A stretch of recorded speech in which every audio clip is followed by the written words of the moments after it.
30 जनवरी 2019 की ये बात है। अलीगढ़ में गांधी जी का एक पुतला बनाया जाता है और पुतला बनाने के बाद यहाँ पर एक महिला है जिसने गेरू रंग के कपड़े पहने हुए थे। आसपास में और कई लोग खड़े हुए हैं, उन्होंने भी गेरू रंग के कपड़े पहने हुए थे। इसी बीच में उस महिला के हाथ में एक टॉय गन दी जाती है। उस महिला ने गांधी जी के उस पुतले पर एक के बाद एक 3 गोलियां चलाती है और जैसे 3 गोली चलती हैं तो उस पुतले के अंदर गुब्बारे भरे हुए थे और गुब्बारे के अंदर ऐसा जैसे ब्लड होता है, खून होता है, ऐसा ही कोई पदार्थ भरा हुआ था और गोली चलने के बाद उस टॉय गन से वो गुब्बारे फट जाते हैं, फूट जाते हैं और ब्लड जमीन पर गिरने लगता है। फिर यहां से नारेबाजी शुरू हो जाती है। जोर जोर से नारेबाजी हो रही थी और नारेबाजी के तुरंत बाद ही उन्होंने उस पुतले में आग लगा देते हैं। इस वीडियो को किसी ने मोबाइल में अपने रिकॉर्ड कर लिया और रिकॉर्ड करने के बाद 30 जनवरी 2019 को सोशल मीडिया के अलग अलग प्लेटफॉर्म पर वायरल करना शुरू कर दिया। पहले दिन तो इतना शोर शराबा नहीं हुआ था, लेकिन 31 जनवरी और 1 फरवरी को इस पर कुछ ज़्यादा ही शोर शराबा होने लगता है कि भारत ही नहीं बल्कि आसपास के मुल्कों में भी ये वीडियो देखा जाने लगा। बिल्कुल ऐसा ही एक तरह का रिहर्सल किया गया था, जैसे गोडसे ने गांधी जी की हत्या कर दी थी, ठीक वैसे ही इस महिला ने खुद को लेडी गोडसे कहलवाना ज़्यादा पसंद किया और चर्चाओं का विषय बन जाता है। जब विरोध प्रदर्शन ज़्यादा होते हैं तो पुलिस को भी सामने आना पड़ता है, एफआईआर दर्ज होती है और जो भी इस घटनाक्रम में शामिल थे उनको पुलिस ने जेल भी भेज दिया था। इस बात को लगभग 6 साल का समय बीत चुका है और 6 साल के बाद एक बार फिर से यही महिला जिसने गेरुए रंग के कपड़े पहने हुए थे वो चर्चाओं का विषय बन जाती है। पिछली बार तो उसने टॉय गन का इस्तेमाल करते हुए गांधी जी के पुतले पर गोलियां चलाई थी, लेकिन 6 साल के बाद उसने शूटरों का इस्तेमाल करने के बाद एक व्यापारी पर गोली चलवा दी और व्यापारी की मौके पर ही मौत हो जाती है। आखिरकार इस महिला ने क्यों हत्या कराई, इसके पीछे के क्या कारण हैं, आज की इस कहानी के माध्यम से यही जानने की और समझने की कोशिश करते हैं। आदाब, नमस्कार, सत श्री अकाल। मैं उस्मान सैफी। उत्तर प्रदेश के जिला हाथरस का थाना सिकंदराव लगता है और यहीं का एक गांव लगता है जिसका नाम है कचोरा। कचोरा गांव का रहने वाला 25 साल का एक युवक नाम अभिषेक गुप्ता होता है।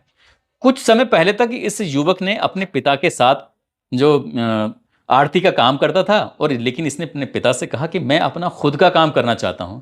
इसके लिए उसने उत्तर प्रदेश के जिला अलीगढ़ में एक थाना लगता है रोराबर, और रोराबर थाना क्षेत्र में इसने एक टीवीएस का शोरूम डाला। वहां पर बाइकों की बिक्री वगैरह करना शुरू कर देता है, लेकिन अक्सर क्योंकि अभी नया नया शोरूम बना है तो इसलिए अपने पिताजी को, जिनका नाम होता है नीरज गुप्ता, साथ ही चचेरा भाई शिवांग गुप्ता, उनको भी साथ लेके जाता है। डेली जाना शोरूम पर और वापिस अपने गांव कचोरा आ जाना। ऐसी एक तारीख होती है 26 सितंबर 2025 की देर शाम की ये बात है। ये अपना शोरूम को बढ़ाते हैं, बंद करते हैं और बंद करने के बाद तीनों जने यानी कि बाप, बेटा और जो इसका भाई था वो ये खैर से टेम्पो में बैठकर सीधा ये खरेश्वर चौराहे के पास पहुंच जाते हैं और वहां आने के बाद अब ये इंतज़ार कर रहे थे कि कब सिकंदराव के लिए इन्हें बस मिलेगी और बस में बैठकर फिर ये अपने घर पहुंच जाएंगे। ऐसे इंतज़ार कर रहे थे। देर रात हो चुकी थी, 8 या 9 बजे के आसपास का ये वक्त बताया जा रहा था। इसी बीच में एक बस आती है, बस आके रुक जाती है तो सबसे पहले तो उसके पिताजी नीरज गुप्ता जी बैठ जाते हैं। उसके बाद इसका चचेरा भाई होता है शिवांग गुप्ता, वो उनके पीछे भी चढ़ जाता है उस पर बस पर। और सबसे अंत में जो 25 साल का युवा व्यापारी है अभिषेक गुप्ता, वो उस बस में बस चढ़ने ही वाला था कि पीछे से 2 और लोग आ जाते हैं। और जैसे वो लोग आ रहे थे तो उसमें से एक व्यक्ति ने अपनी पिस्टल निकालता है। पिस्टल निकालने के बाद बहुत करीब से वो गोली चला देता है व्यापारी अभिषेक गुप्ता पे, जिसकी उम्र लगभग 25 साल के आसपास होती है, जो कि टीवीएस शोरूम का एक मालिक होता है। उस पर गोली चलती है और जैसे ही गोली चलती है चीख पुकार मच जाती है। गोली चलने के बाद अभिषेक तुरंत ही नीचे जमीन पर गिर जाता है।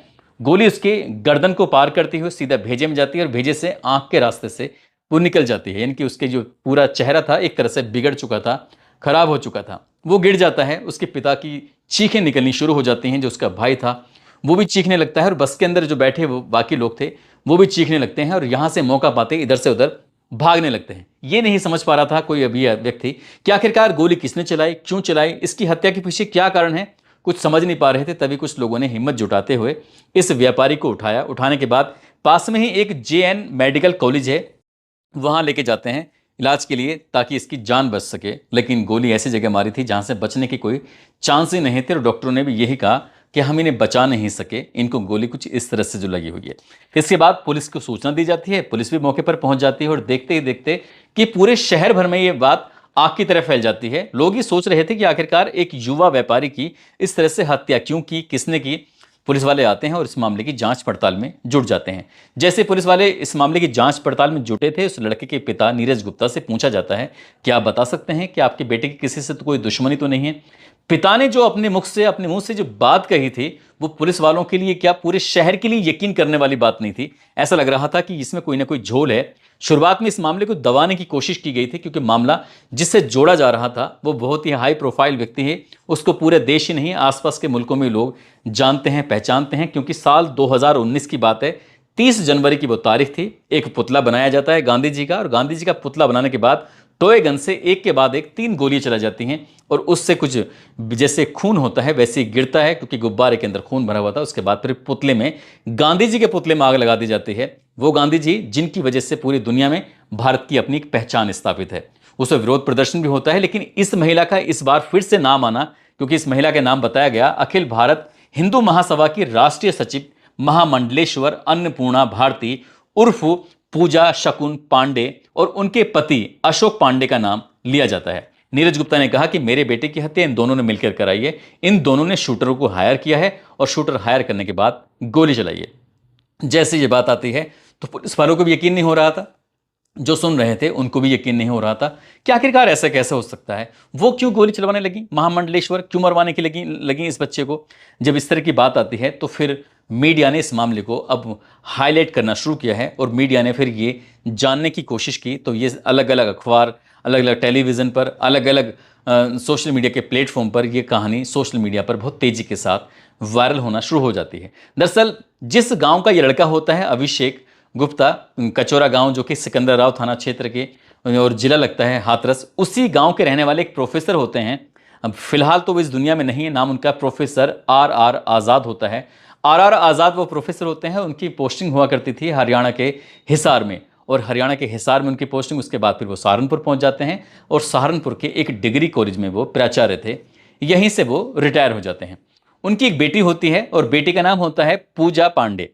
जैसे पूजा पांडे के बारे में ये पता किया गया, तो वो शुरू से ही पढ़ने में होशियार थी, और खासकर जो उनका मैथ होता है वो मैथ बहुत अच्छा था।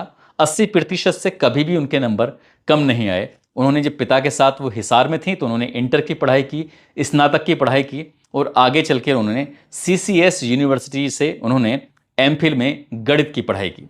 ये पढ़ाई करने के बाद वो फिर आगे प्रोफेसर बन जाती हैं, और प्रोफेसर बनती हैं गाज़ियाबाद के अंदर। बताया जाता है कि साल 2012 के आसपास की बात है। उनके ही महाविद्यालय की एक छात्रा होती है जिसने अपनी जान दे दी थी।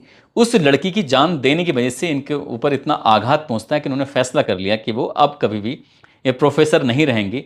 वो एक दूसरे रास्ते पर निकल पड़ती हैं, और दूसरे रास्ते पर निकलने के लिए इन्होंने इसी बीच में, उससे कुछ आगे पीछे की बात है, जब ये गाजियाबाद में प्रोफेसर थी तब मैनपुर की किशनी एक कस्बा लगता है, वहाँ के रहने वाले अशोक पांडे से इन्हें प्यार हो जाता है, मोहब्बत हो जाती है। और इस बात को लेकर परिवार ने ऐतराज़ भी किया था, लेकिन बाद में जब देखा उन दोनों को तो फिर परिवार ने भी इनके प्यार को स्वीकार कर लिया था। इन्होंने प्रेम विवाह करके एक दूसरे के साथ रहना शुरू कर देती हैं।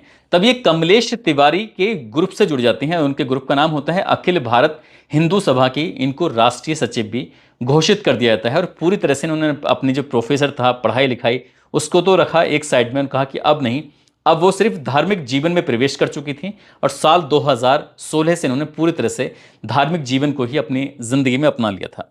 अलीगढ़ में आ जाती हैं। हालांकि जो इनके पिता थे, रिटायर होने के बाद वो जौहर विश्वविद्यालय रामपुर में कुछ दिनों तक वो PVC रहे थे। उसके बाद वहाँ से रिटायर होने के बाद अपने अलीगढ़ में जाते हैं, और अलीगढ़ में आने के बाद B दास कंपाउंड में अपना एक घर बनाया जाता है। वहीं पर इनकी बेटी भी साथ रहना शुरू कर देती है, और यहाँ पर उनकी बेटी ने अब गेरुआ रंग के जो कपड़े थे वो धारण कर लेती हैं, और एक तरह की जैसे साध्वी होती हैं, इसी तरह से उन्होंने साध्वी बन जाती हैं।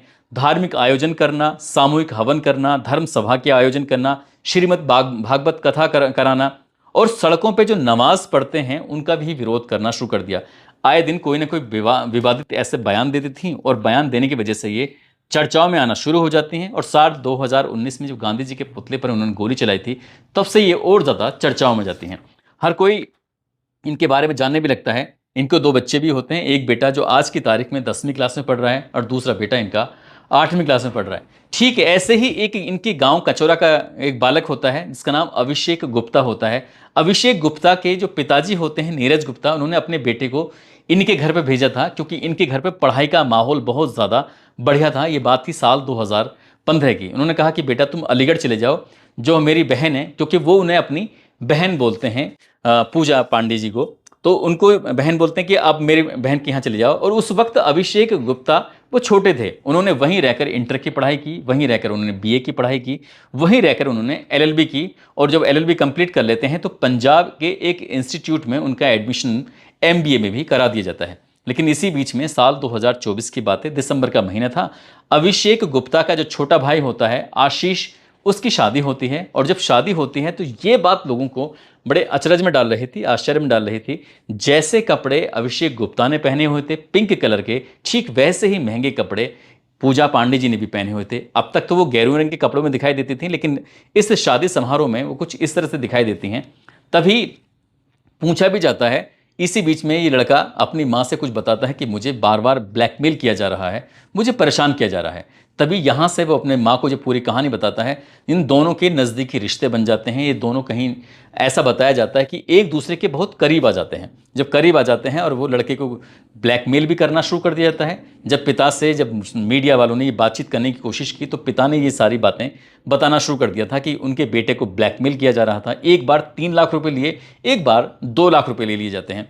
साथ ही उनके बेटे ने, ये अगस्त का महीना था, खैर में टीवीएस की एक शोरूम खोला जो जहां बाइक वगैरह बेची जाती हैं। तो इसी बीच में उसमें शोरूम में अपनी हिस्सेदारी करना चाहती थी महामंडलेश्वर, कि मैं भी तुम्हारे उसमें हिस्सेदारी करना चाहूँगी। जो पति थे वो भी यही चाहते थे, लेकिन इस बात को लेकर लड़का तैयार नहीं था और लड़के ने बातचीत करना पूरी तरह से बंद कर दिया। यानी कि अब उसने लगातार दूरियां बनानी शुरू कर दी और जो इनका नंबर था, मोबाइल नंबर, उसको भी ब्लैक लिस्ट में डाल देता है ताकि बातचीत ना हो। इसी बीच में इनके बीच में एक दरार सी उत्पन्न हो जाती है और दरार उत्पन्न हो जाती है तो दूरियां बढ़ने लगती हैं। कहीं ना कहीं ये भी एक बात का जिक्र लगातार चल रहा है कि उस लड़के का और इनका दोनों का एक ऐसा वीडियो है, एक है या उससे ज़्यादा है वीडियो फोटोग्राफ, जिससे जो समाज में अगर सामने आते हैं तो इससे बिल्कुल इमेज को बहुत ज़्यादा बट्टा लग सकता है, इमेज बहुत ज़्यादा ख़राब हो सकती है। इस तरह की बात भी सामने आ रही है। लेकिन अभी तक, जब तक हमने एक खबर पढ़ी है, अभी तक ऐसी कोई वीडियो सामने आती नहीं है। इसी बीच में जो उनके पूजा शगुन पांडे होते हैं और उनके पति होते हैं, इन्होंने 2 शूटरों की व्यवस्था की। शूटर उनका जो संपर्क में था पिछले 9-10 साल से, इसका नाम फजल होता है। जो फजल के संपर्क में आते हैं, फजल आसिफ से बातचीत करता है और आसिफ से बातचीत करता है तो उनको एक टारगेट दिया जाता है, उनको फोटो दिखाया जाता है, कहा जाता है कि तुम्हें इसका मर्डर करना है, इनकी हत्या करनी है। और ये बात तब आती है सामने जब पुलिस तक बात पहुंच जाती है और उस मरने वाले यानी कि अभिषेक के छोटे भाई की तहरीर के आधार पर 4 लोगों के खिलाफ एफआईआर दर्ज कर ली जाती है, जिसमें महामंडलेश्वर होती हैं पूजा शगुन पांडे, उनके पति होते हैं अशोक पांडे, और 2 अज्ञात में जो पुलिस ने जब जिसमें जांच पड़ताल करना शुरू किया है, सीसीटीवी कैमरे खंगालना शुरू किया है, तो सीसीटीवी कैमरे के माध्यम से पता चलता है कि एक फजल नाम का शूटर है जो साथ में था उस दिन। फजल को गिरफ्तार किया जाता है और गिरफ्तार करने के बाद जब उससे बातचीत की जाती है तो उसने ये स्वीकार कर लिया कि जी 3 लाख रुपए में बात तय हुई थी। फोटो दिखाया गया था और फोटो दिखाने के बाद उसे ये तब तक नहीं पता था, उसे लग रहा था कि शायद धमकाना है, डराना है, लेकिन उसे ये नहीं पता था कि ये मार दिया जाएगा। 1 लाख रुपए एडवांस दे दिए जाते हैं। 1 लाख रुपए में से 20,000 रुपए तो ये अपने पास रखता है, जिसका नाम फजल होता है, और जो आसिफ होता है उसको 80,000 रुपए दे दिए जाते हैं। और वो 2-3 बार उन्होंने रैकी की और रैकी करने के बाद वो तारीख आती है 26 सितंबर 2025 की देर रात की बात है, जब ये खैरेश्वर की पास में थे चौराहे पर, वहाँ से बस के लिए इंतज़ार कर रहे थे जो सिकंदर राव के लिए बस जाती है। इसी बीच में इन्होंने अपनी जो बाइक होती है वो सनसाइन स्कूल है उसके पीछे खड़ी कर देते हैं और वो इंतज़ार कर रहे थे कि जब ये गाड़ी में बैठेंगे तो मौका पाते तभी गोली चला दी जाती। इसलिए उसने, आसिफ ने मौके की तलाश में था और वो बिल्कुल पास में जाता है। पास में जाने के बाद सिर पर इतने नज़दीक से गोली मारता है कि गर्दन और उसका भेजे और आँख को पार करती हुई गोली निकल जाती है, यानी कि अभिषेक गुप्ता की मौके पर ही मौत हो जाती है। पुलिस की जांच पड़ताल में ये बात तो क्लियर हो जाती है कि पूजा शगुन पांडे और उनके पति अशोक पांडे ने 2 शूटरों को हायर किया और हायर करने के बाद इस घटना को अंजाम दिलवाया था। पुलिस ने फजल को भी गिरफ्तार कर लिया और जो उनके पति होते हैं अशोक पांडे, उनको भी गिरफ्तार कर लिया और उनकी गिरफ्तार करने के बाद पुलिस ने इस घटनाक्रम का खुलासा भी किया है। लेकिन जो मेन शूटर था जिसने गोली चलाई थी, न तो पुलिस के हाथ वो लगा हमारी खबर के पढ़े जाने तक, और इस खबर को हम जो पढ़ रहे हैं वो 3 अक्टूबर 2025 को पढ़ रहे हैं, तो ना तो वो जो शूटर था मेन मुख्य जिसने गोली चलाई थी वो मिला, और ना ही जो महामंडलेश्वर होती हैं पूजा पांडे, ना वो मिलते हैं। पुलिस का ये भी बताया जाता है, दावा है कि जब वो पकड़े जाएंगी, गिरफ्तार की होंगी, तो उनके गिरफ्तार होने के बाद तब हो सकता है कि इस केस से कुछ नई चीज़ें निकल के सामने आ जाएं। परिवार के लोगों से जब पुलिस वालों ने या फिर मीडिया ने बातचीत करने की कोशिश की तो उन्होंने कहा कि इन दोनों के बीच में संबंध बन गए थे और संबंधों की वजह से ही लड़का दूर जाना चाहता था, उससे शादी का कहीं ना कहीं दबाव था। जब वो दूर जाने की कोशिश कर रहा था तो ये नहीं चाहती थी कि वो दूर जाए, बल्कि वो उसके साथ जुड़ना चाहती थी और उसके टीवीएस के शोरूम में भी उसके साथ जुड़ना चाहती थी। फिलहाल पुलिस अभी इस मामले की जांच पड़ताल में जुटी हुई है और चार्जशीट लगाकर पुलिस का कहना है कि इसमें कम से कम समय में सजा दिलाने की कोशिश की जाएगी और जो भी इसमें आरोपी हैं, जितने भी लोग हैं, उन्हें किसी भी कीमत पर बख्शा नहीं जाएगा। पुलिस का कहना है कि देर हो सकती है लेकिन अंधेर नहीं होगी, देर से बेर वो जल्दी ही पकड़े जाएंगे। दोस्तों, इस पूरे घटनाक्रम को सुनाने का उद्देश्य किसी को परेशान करना नहीं है, किसी का दिल दुखाना नहीं है, बल्कि आपको जागरूक करना है, आपको सचेत करना है और आपको बताना है कि जो कानून है वो सबके लिए समान है। अब चाहे कोई देश का प्रधानमंत्री हो, चाहे वो राष्ट्रपति हो, या फिर कोई आम आदमी हो, या फिर किसी धर्म से जुड़ा हुआ कोई विशेष व्यक्ति हो, कानून का जो उल्लंघन करता है उसके लिए कानून फिर अपने हिसाब से काम करना शुरू कर देता है। जाते जाते जितेंद्र रोहिला हैं, सतना के रहने वाले सनी दोहरे हैं, अररिया से राजा हैं, गोरखपुर से आरब सिंह हैं। आज इनका जन्मदिन है, इनको जन्मदिन की ढेरों शुभकामनाएं, बहुत बहुत मुबारकबाद। और कुछ लोगों ने नाम लेने की अपील की है।